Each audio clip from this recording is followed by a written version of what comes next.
Assalamualaikum warahmatullahi wabarakatuh. Perkenalkan kami dari kelompok 9 izin mempresentasikan hasil diskusi kami yang berjudul Pola Hidup Sehat sebagai upaya meningkatkan kesejahteraan hidup. Di sini izinkan saya untuk memperkenalkan rekan-rekan saya dan saya sendiri yaitu saya Gaida Aulia dan rekan saya yang lainnya yaitu Jihan Zafira dan rekan saya yang lainnya lagi yaitu Naila Fatin.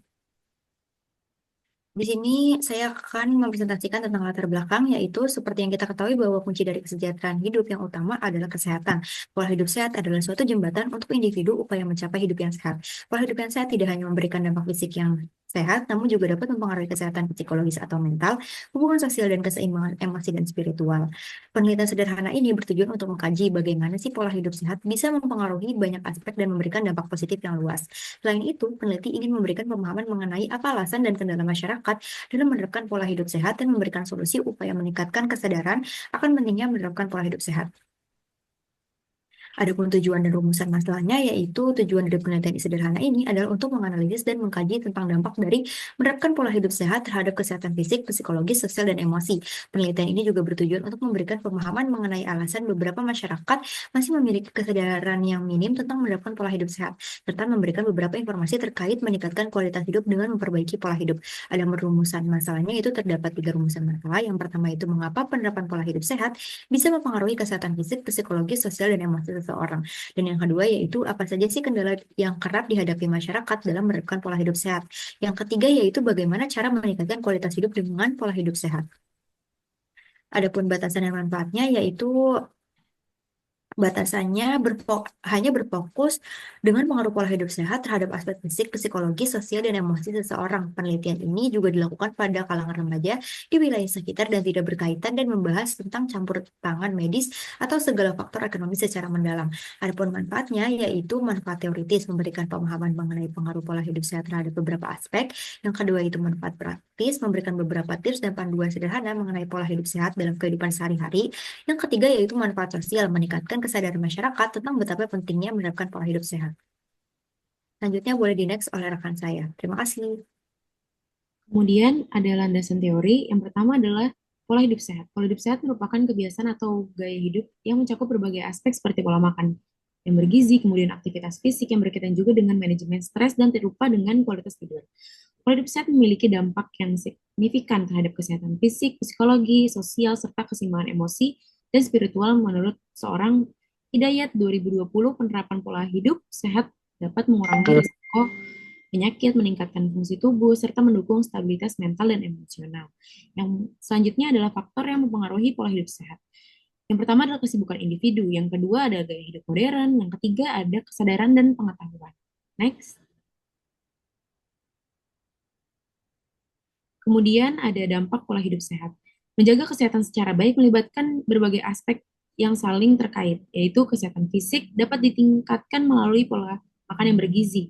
Kemudian adalah kesehatan psikologis juga terpengaruh oleh pola hidup sehat yang mendukung manajemen stres dan stabilitas emosional. Yang dalam segi kesehatan sosial, yaitu individu yang sehat cenderung lebih mudah menjalin hubungan positif dengan orang lain. Yang terakhir adalah keseimbangan spiritual melalui praktek seperti meditasi dan juga refleksi diri. Selanjutnya adalah kendala dalam penerapan pola hidup sehat.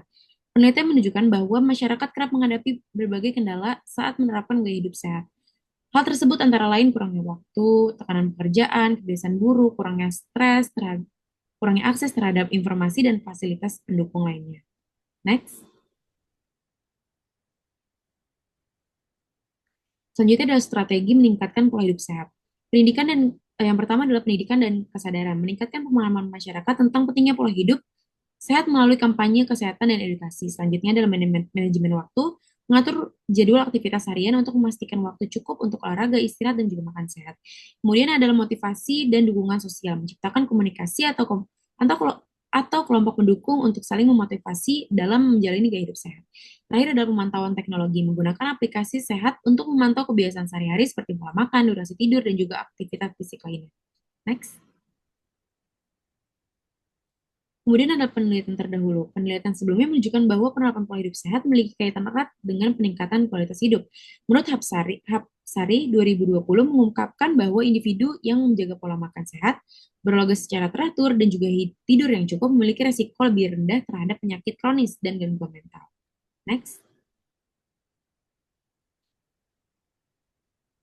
dilanjut oleh teman saya. Lalu Lalu di sini ada metode penelitian yang digunakan adalah dengan menggunakan metode pendekatan kualitatif untuk menggali pengalaman subjektif partisipan terkait pola hidup sehat yang mereka jalankan, serta untuk memahami makna pola hidup sehat dan sejahtera dalam konteks komunitas kecil. Data yang diperoleh adalah melalui wawancara serta analisis jurnal yang relevan dengan penelitian yang dilakukan. Adapun narasumber yang bersedia untuk diwawancara berjumlah 5 orang. Narasumber tersebut berentuan usia 18 hingga 25 tahun, yaitu Nyoman, Nala, Inah, Marwah, dan juga Amel. Adapun metode kualitatif yang kami lakukan selain wawancara adalah dengan menganalisis jurnal yang sesuai dengan tema penelitian yang dilakukan. Next.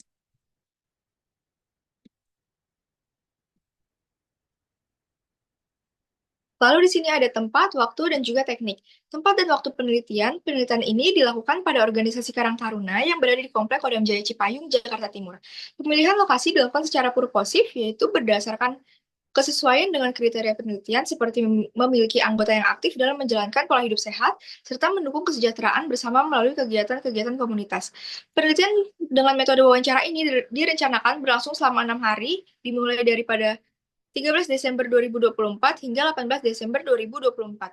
Rentang waktu ini mencakup tahapan persiapan, pelaksanaan, wawancara, pengumpulan data, dan tambahan melalui observasi analisis data hingga penyusunan laporan akhir. Lalu di sini ada teknik pengumpulan data. Peneliti menggunakan wawancara tatap muka secara fleksibel untuk menggali pengalaman partisipan dalam memungkinkan eksplorasi topik panduan wawancara disisipkan untuk membantu peneliti menjelajahi tema utama seperti definisi pola hidup sehat, rutinitas harian yang mendukung, dan faktor sosial yang mempengaruhi kesejahteraan wawancara akan dilakukan secara tatap muka di tempat yang nyaman bagi partisipan, seperti rumah, ruang pertemuan Karang Taruna, ataupun lokasi lain yang dapat mendukung suasana wawancara yang nyaman. Selain wawancara, peneliti juga menggunakan metode kualitatif dengan menganalisis jurnal-jurnal ilmiah yang relevan dengan tema penelitian. Analisis ini bertujuan untuk menggali informasi, teori, dan perspektif yang mendukung pemahaman lebih mendalam terhadap topik yang dikaji oleh peneliti. Next. Lalu di sini ada alur penelitian. Tahap pertama, kita mempersiapkan penelitian. Pada tahap ini, peneliti melakukan beberapa langkah awal untuk memastikan penelitian dapat berjalan dengan baik. Langkah-langkah tersebut adalah mengidentifikasi lokasi dan komunitas, lalu melakukan perizinan kepada pihak setempat, lalu menyusun instrumen wawancara. Next.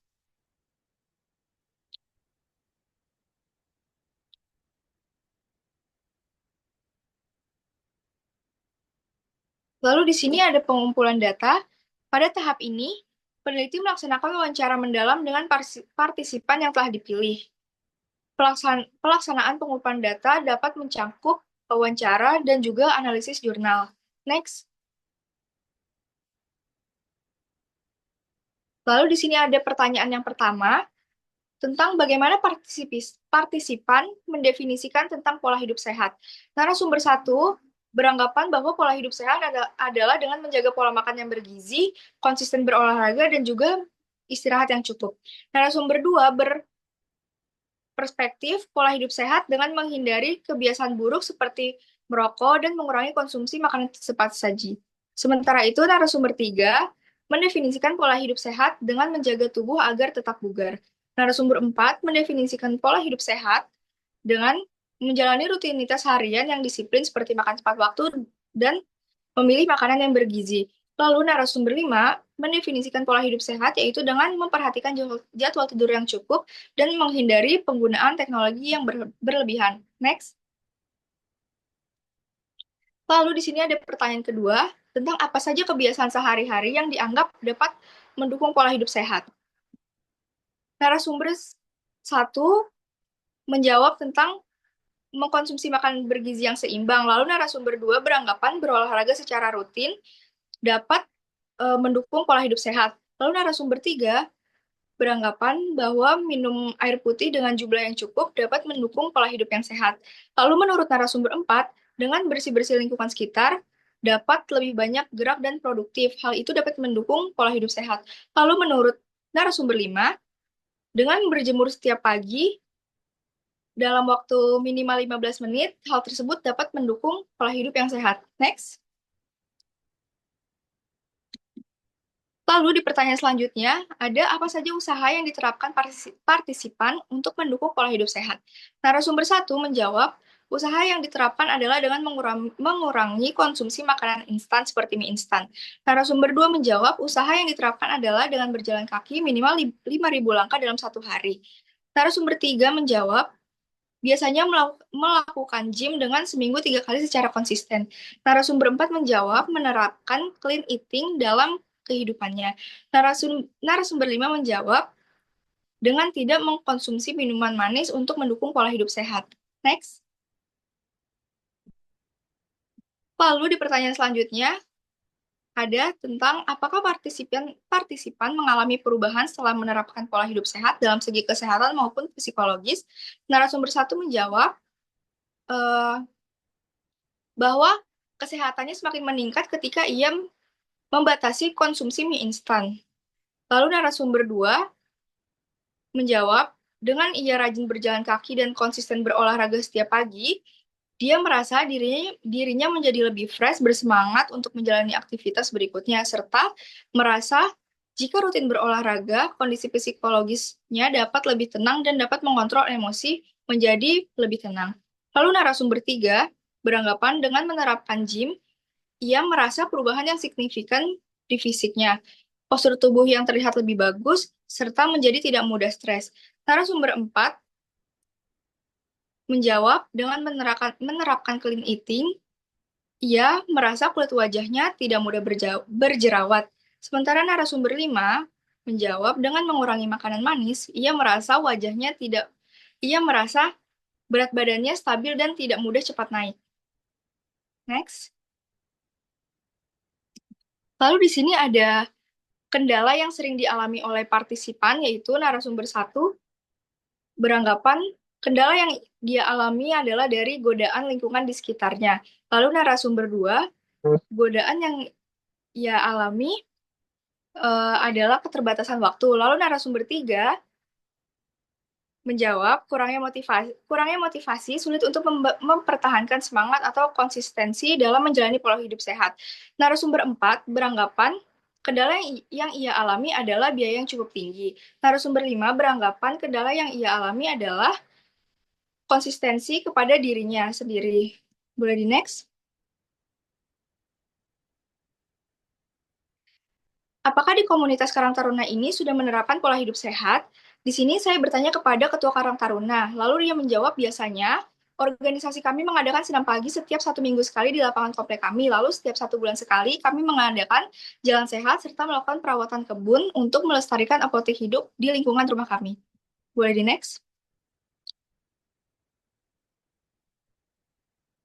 Kemudian di sini ada hasil penelitian. Yang pertama, penelitian pola hidup sehat dan dampaknya pada kesehatan fisik, psikologis, sosial, dan emosional.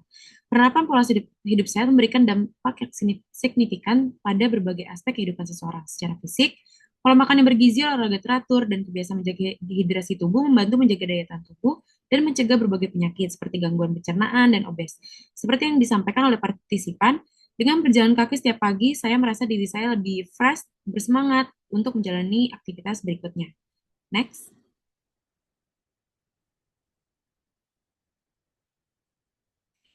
Yang kedua ada kendala yang dihadapi masyarakat dalam menerapkan pola hidup sehat. Meskipun manfaat pola hidup sehat sudah diakui secara luas, masyarakat sering menghadapi berbagai kendala dalam menerapkannya. Godaan dari lingkungan menjadi tantangan utama seperti kebiasaan makan makanan cepat saji atau pola makan yang tidak sehat di sekitar mereka. Seperti yang diungkapkan oleh salah satu partisipan. Kebiasaan di lingkungan saya cenderung lebih sering mengkonsumsi mie instan sehingga sulit bagi saya untuk menghindarinya. Seperti itu. Next. Yang ketiga adalah upaya meningkatkan kualitas hidup melalui pola hidup sehat. Untuk meningkatkan kualitas hidup, masyarakat perlu mengadopsi pola hidup sehat dengan langkah yang realistis dan berkelanjutan. Salah satu caranya dengan menetapkan rutinitas sederhana seperti berjalan kaki setiap pagi atau mengatur pola makan yang bergizi secara bertahap.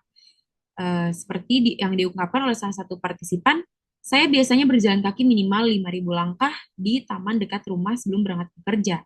Kegiatan seperti senam pagi, jalan sehat, dan pengelolaan kebun toga merupakan contoh upaya yang melibatkan masyarakat dalam menciptakan lingkungan yang mendukung gaya hidup sehat.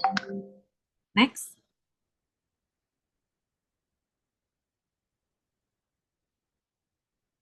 Adapun kesimpulannya dari hasil dan penelitian kami yaitu pola hidup sehat membawa banyak manfaat untuk kesehatan fisik, mental, sosial, dan emosional. Namun, masyarakat sering menghadapi hambatan seperti kebiasaan lingkungan yang tidak sehat, kurangnya waktu, biaya yang tinggi, dan sulitnya menjaga motivasi. Untuk mengatasinya, perlu dilakukan langkah-langkah sederhana seperti rutin berjalan kaki, mengatur pola makan, dan mengikuti kegiatan bersama di komunitas. Dengan usaha yang konsisten dan dukungan dari lingkungan, pola hidup sehat dapat meningkatkan kualitas hidup secara menyeluruh.